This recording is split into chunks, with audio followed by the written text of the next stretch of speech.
Halo semua, bagaimana kabar kalian hari ini? Semoga dalam keadaan sehat dan selalu dalam lindungan Tuhan Yang Maha Esa. Seperti biasa nih, sebelum masuk ke ceritanya, Mimin mau ingatin buat kalian untuk tekan tombol subscribe. Dan tekan tombol loncengnya terlebih dahulu, biar nggak ketinggalan video-video terbaru dari channel ini ya. Selagi nonton, bisa kalian sempatkan tekan tombol like dan tinggalkan komen kalian di bawah, biar makin rame video kita yang satu ini. Disclaimer, untuk para subscriber channel Storytime, cerita ini hanya karya fiksi. Segala tindakan yang ada dalam ceritanya hanyalah imajinasi semata. Kami tegaskan bahwa video ini tidak bermaksud mendorong atau mempromosikan tindakan kekerasan dan tindakan berbahaya apapun. Dimohon untuk kalian dapat memahaminya dengan baik. Tanpa menunda dan banyak basa-basi, langsung masuk ke ceritanya. Cerita kita lanjutkan. Di pembahasan terakhir, Billy Dwan ditinggal di luar ruangan oleh Maling Ren karena dia tidak diizinkan ikut masuk. Berlalu beberapa saat, Billy Dwan telah pergi dari sana. Saat itu, Chiu Taochi mengatakan pada Billy Dwan bahwa Billy Dwan hanya perlu menunggu di penginapan sampai perintah diberikan. Billy Dwan sedikit heran dengan perintah itu. Dia menanyakan sampai kapan ia harus menunggu. Maling Ren mengatakan bahwa sampai Billy Dwan menerima perintah. Billy Dwan tidak peduli menimpali. Terserah mereka, tapi ia tidak akan diam di dalam penginapan selamanya. Ia tidak suka dikurung. Berikan perintahnya di pagi-pagi. Chiu Taochi mengangguk mengatakan mereka akan mengusahakannya. Billy Dwan meminta hal lainnya untuk tidak mengawasinya. Ia akan menghabisi siapapun yang tertangkap mengawasinya. Permintaan Billy Dwan dijawab dengan cibiran Chiu Taochi. Apakah Billy Dwan masih berpikir dirinya hebat? Keberadaan Billy Dwan saja tidak terlalu penting. Jika ingin pergi, maka pergilah. Ia yakin setidaknya Billy Dwan dapat bertahan setidaknya 1 tahun dengan inersinya itu. Chiu Taochi meninggalkan Billy Dwan dengan kereta yang membawanya. Billy Dwan hanya menatap dengan diam. Billy Dwan memasuki penginapannya dan meminta untuk pelayan tidak membangunkannya. Ia akan tidur pulas. Di dalam kamar, Billy Dwan menggunakan persepsinya untuk melihat apakah ada orang yang mengawasinya atau tidak. Dan ternyata tidak ada. Tidak ada satu orang pun yang mengawasinya. Billy Dwan melompat dari jendela kamarnya dan mendarat di sebuah atap penginapan. Dia melihat di mana kereta Chiu Taochi pergi. Billy Dwan bergumam. Chiu Taochi tidak kembali ke tempat pertemuan dengan Maling Ren. Setelah sejenak melihatnya dan terdiam, Billy Dwan menghilang dari tempat itu. Billy Dwan ternyata mengikuti di mana Chiu Taochi pergi. Yang mana saat itu, Chiu Taochi memasuki sebuah tempat. Billy Dwan yang bersembunyi di balik pohon bergumam. Sekarang ia telah mengetahui di mana tempat tinggal Chiu Taochi. Berikutnya memastikan lokasi pertemuan dengan Maling Ren. Billy Dwan menghilang dari tempatnya. Beberapa saat kemudian, Billy Dwan berada di sebuah tempat penyewaan kereta kuda. Dia akan menyewa kereta kuda dengan tanpa tujuan pergi. Itu membuat sang kusir bingung. Billy Dwan menjelaskan, bukan seperti tidak ada tempat tujuan. Ia hanya tidak mengingatnya karena tujuan jalan yang cukup lama. Makanya, ia meminta untuk berkeliling terlebih dahulu. Ia akan membayar semuanya ketika sampai malam. Sang kusir pada akhirnya menyanggupi dan akan membawa Billy Dwan. Di dalam kereta, Billy Dwan duduk bersila dan menyebarkan persepsinya. Dia bergumam.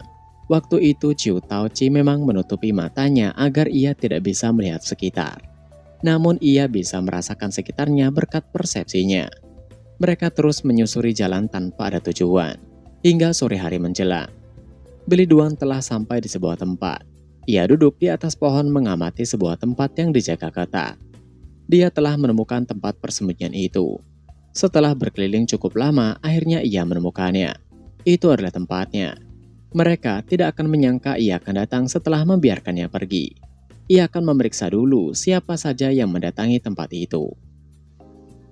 Billy Dwan menunggu hingga malam hari. Saat itu, dia dikejutkan dengan sesuatu yang mana Maling Ren keluar dari tempat itu diikuti oleh beberapa orang di belakangnya. Billy Dwan mengamati orang-orang itu bergumam. Mereka adalah orang yang energinya ia rasakan di dalam lorong. Apakah mungkin mereka adalah orang yang melindungi Maling Ren? Billy Duan menjadi sedikit khawatir. Malam semakin larut. Kini Billy Duan telah kembali ke penginapannya. Ia duduk dan bermeditasi. Sebelumnya dia telah mengikuti kemana Maling Ren pergi. Maling Ren telah mengunjungi sekte West Spear dan sekte Eastward. Itu adalah dua sekte seni bela diri yang mewakili Henan. Ma Tingshu ke Shandong untuk membangun hubungan dengan si Dikatiang. Sedangkan Maling Ren sudah berafiliasi dengan dua sekte ini. Entah bagaimana caranya menengahi persaingan antar kedua sekte ini. Tapi hanya dengan ini saja membuat Maling Ren jauh di atas Ma Tingshu. Saat Billy Duan tengah memikirkan berbagai hal, dia terbangun ketika sebuah suara ketukan pintu terdengar. Dia segera membukanya dan mendapati bahwa itu adalah Maling Ren. Maling Ren menanyakan apakah Billy Duan terbangun. Billy Duan menimpali ia tidak bisa tidur sama sekali. Dia bergumam, ia telah mengikutinya sampai tidak bisa tidur. Juga tidak ada alasan ia berbohong. Maling Ren tersenyum mengatakan, seharusnya ia datang lebih awal jika ia tahu bahwa Billy Duan tidak bisa tidur. Billy Duan mengatakan tidak ada gunanya mengatakan itu sekarang. Maling Ren semakin melebarkan senyumannya mengatakan, reaksi Billy Duan benar-benar sesuai dengan perkiraannya. Dan yang lebih penting, apakah Billy Duan akan membiarkannya terus berdiri di sana? Billy Duan dengan sedikit malas mempersilahkan Maling Ren masuk. Maling Ren berjalan memasuki kamar Billy Duan dengan mengatakan, bagaimana jika mereka minum karena Billy Duan tidak bisa tidur? Billy Duan menutup pintu kamarnya dan menjawab dengan ketus, ia tidak minum dengan orang lain. Saat itu, Billy Duan mengatakan, ia baru mengingat tentang Maling Ren, satu dari 6 calon pewaris pemimpin aliansi Murim yang sekarang. Apakah Maling Ren benar orangnya? Billy Duan menunjukkan ekspresi curiga di wajahnya.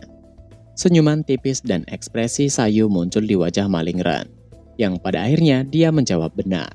Dirinya adalah orangnya. Selain itu, ia bukan salah satu dari 6 calon pewaris, karena sekarang sudah menjadi 5.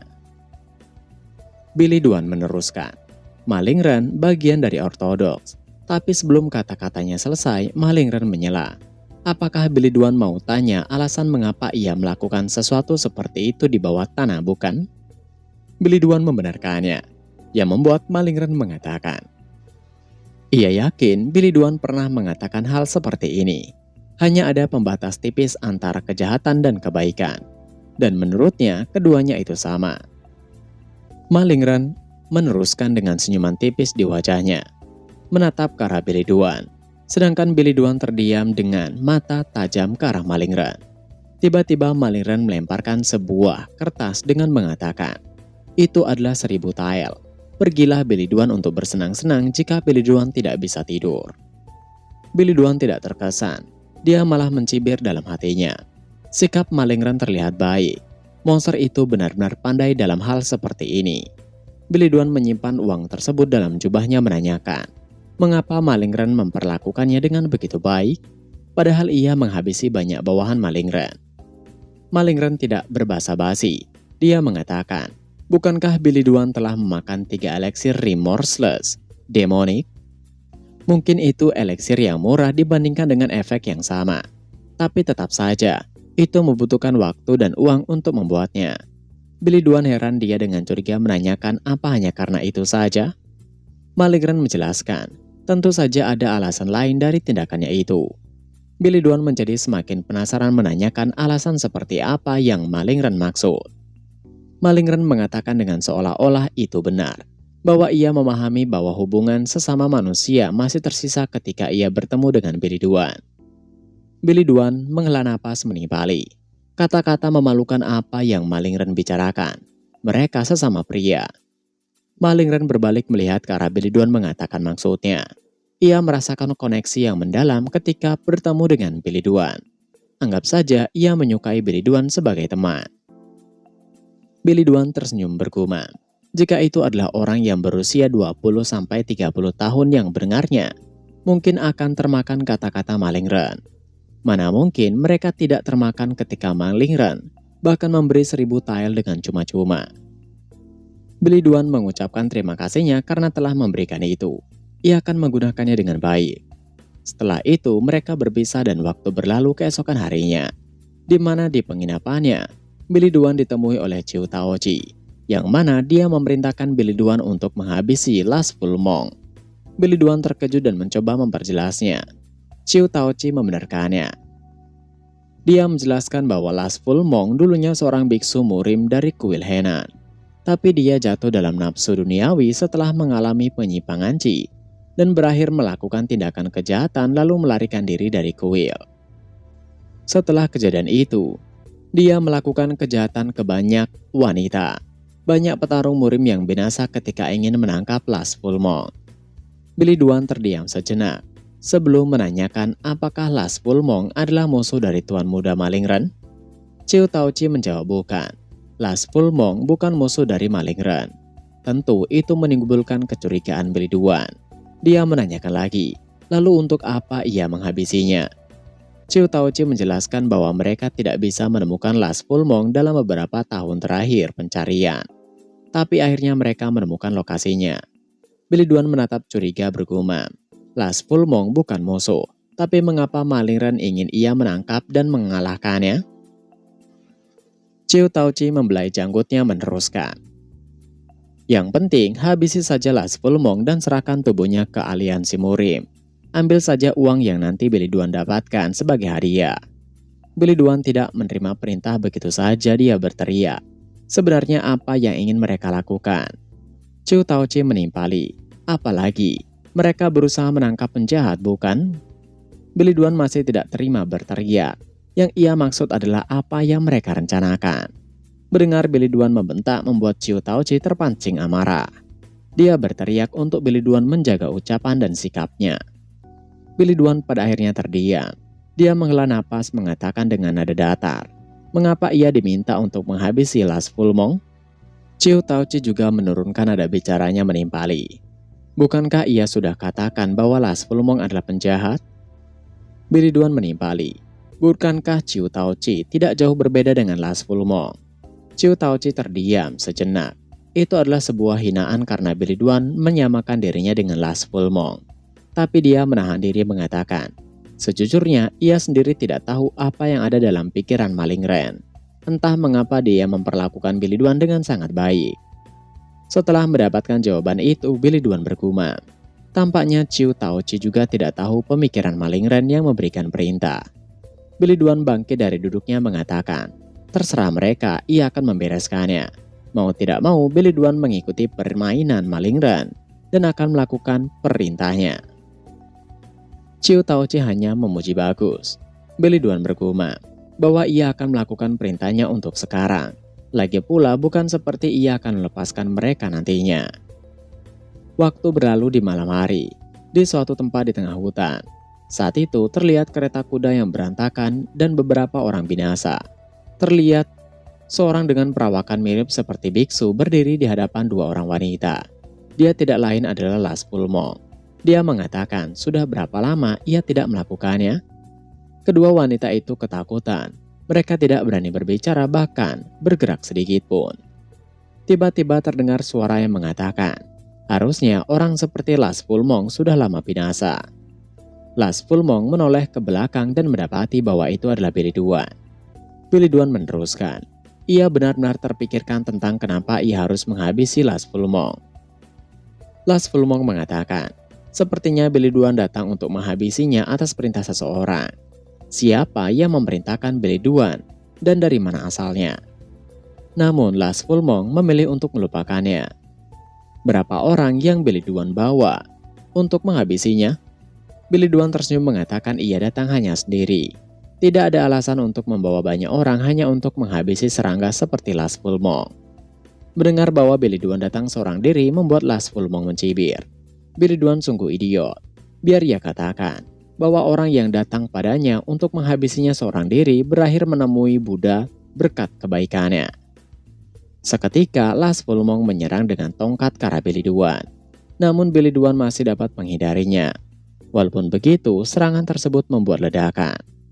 Last Full Monk menyerang Billy Duan lagi. Beberapa hunusan tongkat meninggalkan bayangan. Dan Billy Duan masih dapat juga menghindari semua serangan-serangan itu. Ledakan demi ledakan terjadi karena serangan dan pertarungan mereka berdua. Setelah sekian lama hanya menghindari serangan Last Full Moon, Billy Dwan pada akhirnya memutuskan untuk menyerang. Dia mendekati Last Full Moon, mengayunkan tinjunya ke belakang. Melihat hal itu, Last Full Moon terkejut. Namun, dia tidak bisa menghindarinya karena kejadiannya begitu cepat, yang pada akhirnya Billy Dwan mengayunkan tinjunya ke depan, menghantam Last Full Moon. Itu menghujamnya yang membuat Last Full Moon tidak bisa berkutik, dan pada akhirnya binasa di tempat. Lagi-lagi Billy Dwan memang terlalu kuat, bahkan menghabisi musuh-musuhnya hanya memerlukan satu serangan.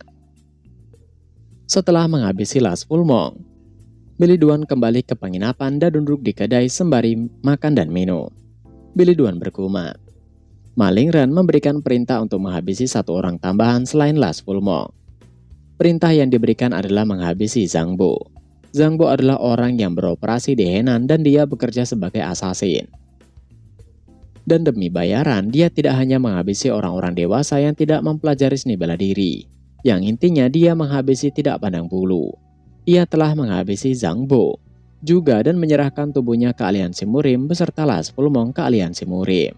Ia mendapatkan nama besar sebagai pahlawan di dunia Murim setelah menghabisi Yan Hua, orang yang menjadi simbol kekuasaan, dan ditambah dengan orang yang paling dicari yaitu Last Full Moon.